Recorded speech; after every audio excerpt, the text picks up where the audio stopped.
मैं कवि रामचंद्र जानकी शरणदास अपने ग्रंथ श्री सीतारामचरित्र दर्पण नवकांडीय महाकाव्य के ब्रह्मकांड से शक्तिकांड ब्रह्मकांड से पृष्ठ संख्या 127 में जो लिखा है उसके आधार पर मैं आपको कथा सुनाने जा रहा हूँ। इस कथा का शीर्षक होगा राजा दशरथ का शनि देव पर विजय प्राप्ति। भगवान की प्रेरणा से कुछ ज्योतिषगण राजा दशरथ के दरबार में आए। राजा ने सबको बड़े आदर सत्कार से बिठलाए। ज्योतिषियों को आने के कारण पर वे आगे बतलाने लगे कि हे महाराज, अब आगे 12 वर्षीय दुर्भिक्ष पड़ने वाला है। इसके शांति के लिए आप कोई उपाय कीजिए। उनके जाने पर राजा अपने गुरु वशिष्ठ जी से जाकर ज्योतिषियों के कहे गए सारे हाल कह सुनाए। गुरुदेव यह सुनकर कहने लगे, राजन, यह अत्यंत अटल दुर्योग है। जब भी शनिदेव रोहिणी नक्षत्र का अतिक्रमण करके आगे बढ़ते हैं तो यह संकट भेद कुयोग आता है। शनिदेव की कोप दृष्टि से कोई भी नहीं बच सकता।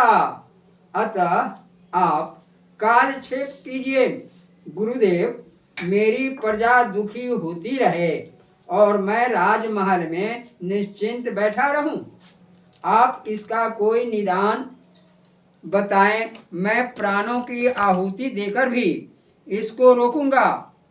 वशिष्ठ जी पुनः उन्हें समझाते हुए कहते हैं, राजन, शनिदेव के द्वारा इसका भेदन होगा तो निश्चय ही 12 वर्षीय भीषण अकाल पड़ेगा। यह दुर्लभ दुर्भिक्ष 12 वर्षों तक रहेगा ही। इसमें विश्व की अधिकांश जनसंख्या भूख प्यास से पीड़ित होकर समाप्त हो ही जाती है। इसे इंद्र और ब्रह्मा भी नहीं टाल सकते। इसलिए आप व्यर्थ हठ मत कीजिए। गुरुदेव, राजा ने कहा, गुरुदेव, आप एक बात बता दें, क्या शनिदेव को परास्त करके यह दुर्योग टाला जा सकता है?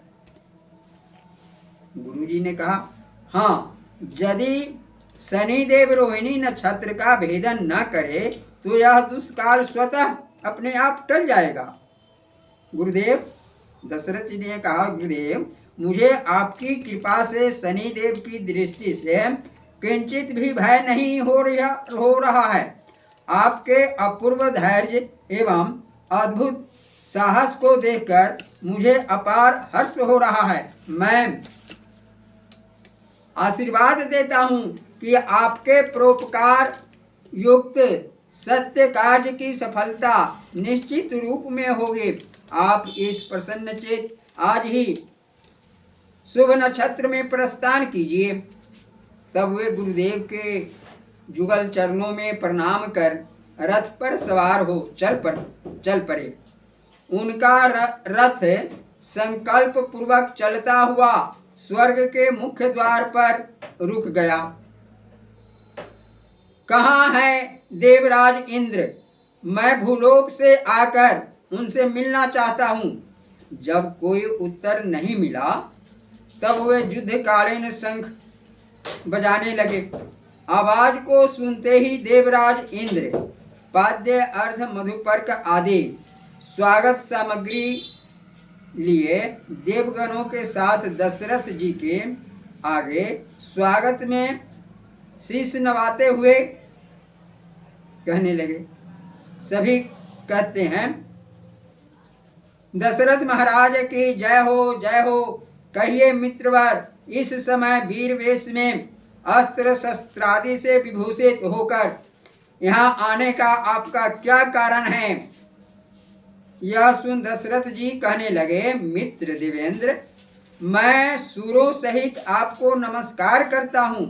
मेरे आने का कारण है भूतल पर अवर्खन जोग होने की सूचना।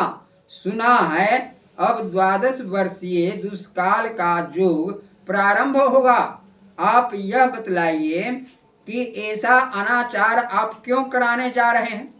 आपके वंशीवर्ती मेघ क्या आपकी आज्ञा के अधीन नहीं रहेंगे?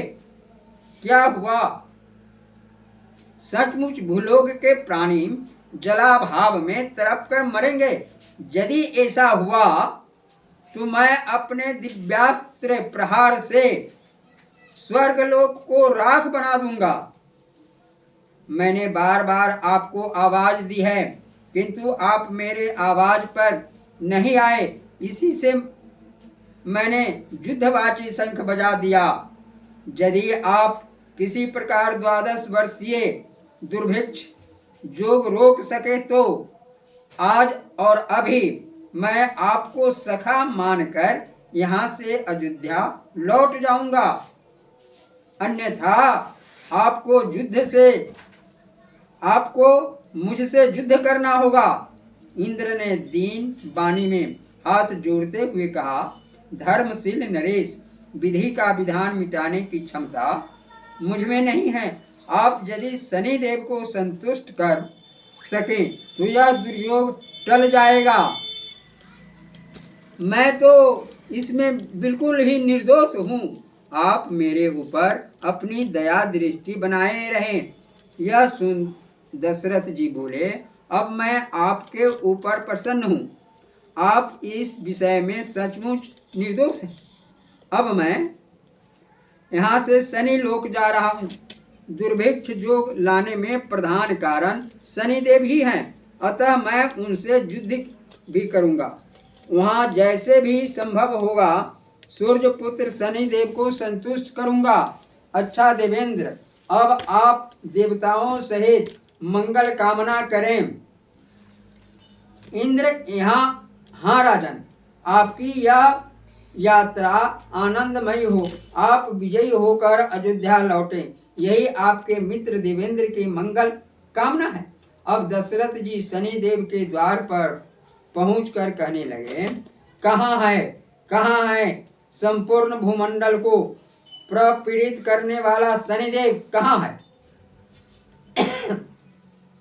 आज मैं सूर्यवंशी दशरथ उन्हें युद्ध हेतु ललकार रहा हूँ।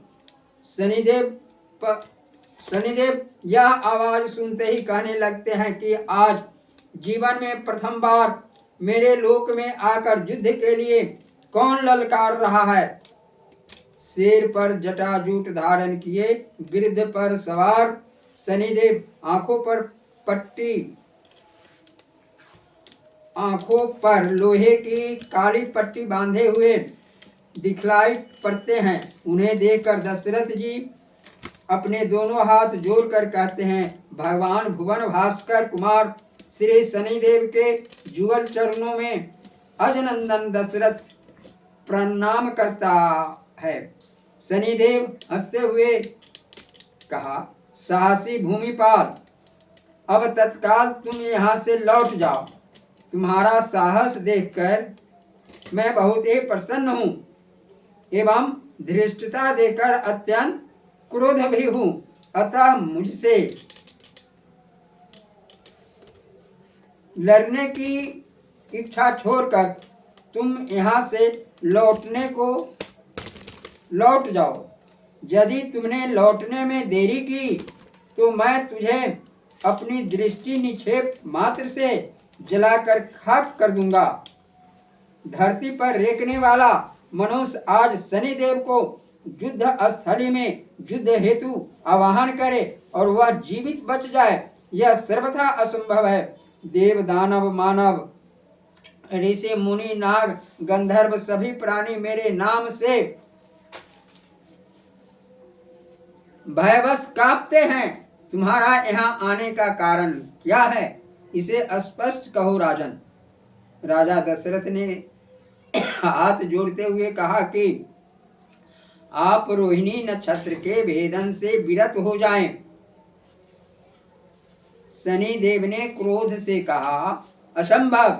सृष्टि के प्रारंभ से ही कृतिका नक्षत्र के पश्चात मैं रोहिणी नक्षत्र पर आरूढ़ होता आ रहा हूँ। विधाता के इस विधान को बदल देने का दुस्साहस कोई नहीं कर सकता। आप महाराज दशरथ जी ने कहा, आप चाहें तो सब कुछ संभव है, अतः कृपा पूर्वक भूमंडल के प्राणियों को 12 वर्षीय दुर्भिक्ष से मुक्त कर दीजिए। शनिदेव ने डांटते हुए कहा, तुम हठी भी हो। सूर्यपुत्र, शनिदेव से विशेष हठ मत करो, अन्यथा इसका परिणाम भयंकर होगा। दशरथ जी ने हाथ जोड़ते हुए कहा, मैं हाथ जोड़कर निवेदन करता हूँ कि विश्व की जनता को आप बचा लीजिए। शनिदेव कहे, नहीं जाएगा तो अब संभल जा, जलने के लिए तैयार हो जाओ।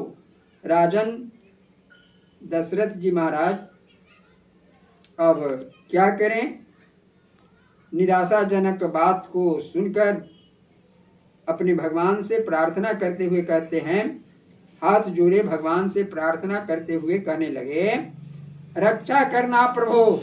शनिदेव की दृष्टि ज्वाल से अपने भक्त की रक्षा करना। शनिदेव ने हंसते हुए कहा, मेरी दृष्टि ज्वाल से कोई नहीं बच सकता। अब उसने अपनी बाईं आंख की पट्टी हटाकर राजा दशरथ के रथ पर दृष्टिपात करने लगे, जिसके कारण अचानक उनके नेत्रों से अग्नि की ज्वाला फूट पड़ी और महाराज दशरथ का रथ जलने लगा। रथ जलते हुए नीचे की ओर जाने लगा। उसी समय आकाश में श्री पक्षी राज जटायु अपने विस्तृत पंख पसारे हुए उड़ रहे थे। सहसा उनकी दृष्टि रथ पर पड़ी। वे तुरंत उसे अपने पंख पर रोककर नीचे आकर अग्नि को बुझा दिया। अब दोनों अपना अपना परिचय प्राप्त कर मित्र बन गए। विपत्ति काल में ऐसा सदा से होता आया है, इसलिए राजा दशरथ और जटायु दोनों मित्र बन गए। इसके बाद पुनः राजा दशरथ नए उत्साह के साथ शनि लोक फिर से जा पहुंचे और शनिदेव को अपने दिव्यास्त्र दिखलाने लगे, दिव्यास्त्र को तान कर दिखलाने लगे। अब शनिदेव भयभीत होकर राजा दशरथ से बोले, राजेंद्र, तुम्हारा पुरुषार्थ अलौकिक एवं महान है। इस परम तेजस्वी संहारास्त्र का संचालन करके तुमने मुझे भयभीत कर दिया है। इस अलौकिक दिव्यास्त्र का कोई भी देव दानव समन करने में समर्थ नहीं है, अतः मैं तुम्हारे समक्ष अपनी हार स्वीकार करता हूँ। दोनों हाथ जोड़ते हैं, नतमस्तक हो जाते हैं शनिदेव। अब दशरथ जी यह सुनकर धनुष पर से बाण को उतार कर अपने तरकस में रख लेते हैं। इस पर अब शनिदेव कहते हैं, अब आगे कहते हैं, राजन, तुमने मुझ शनिदेव पर विजय प्राप्त करके आज यह सिद्ध कर दिया कि दृढ़ता पूर्वक किया हुआ संकल्प कोई भी अन्यथा नहीं कर सकता। मेरी दृष्टि में आकर देवता, असुर, मनुष्य, सिद्ध, विद्याधर और नाग आदि सभी प्राणी भस्म हो जाते हैं, किंतु तुम बच गए। अतः महाराज, तुम्हारे तेज और पौरुष से मैं अत्यंत संतुष्ट हो चुका हूँ। वर मांगो, तुम्हें क्या चाहिए? यह सुनकर के उसे मैं अवश्य दूंगा। अपने मन से जो मांगोगे, शनिदेव जी ने कहा, तुम अपने मन से जो मांगोगे मैं उसे अवश्य पूरा करूंगा। यह सुन राजा दशरथ जी ने कहा, यदि आप सचमुच मुझ पर प्रसन्न हैं तो मैं आपसे यही वरदान मांगता हूँ कि अब आज से महाप्रलय, कहिए मैं अंत तक रोहिणी नक्षत्र का भेदन नहीं करूंगा। अब भविष्य में कभी भी 12 वर्षीय भीषण दुष्काल नहीं पड़ेगा। दशरथ जी यह सुनते ही बहुत प्रसन्न हुए और कहने लगे, जय जय शनिदेव महाराज की जय जय हो। यह प्रसंग मैंने श्री रामलीला रामायण नाटक द्वितीय भाग श्री रामावतार ग्रंथ के आधार पर सुनाया। इसमें अकाल पड़ने की बात बिल्कुल समाप्त है। मैं अपने ग्रंथ में जो भी प्रसंग लिखा है वह कहीं न कहीं किसी न किसी रूप में अवश्य आपको मिलेगा। इसका संक्षिप्त विवरण भी हमने ग्रंथ में लिख दिया है। मेरे YouTube चैनल का नाम है सीतायन सीतामढ़ी रंजीतपुर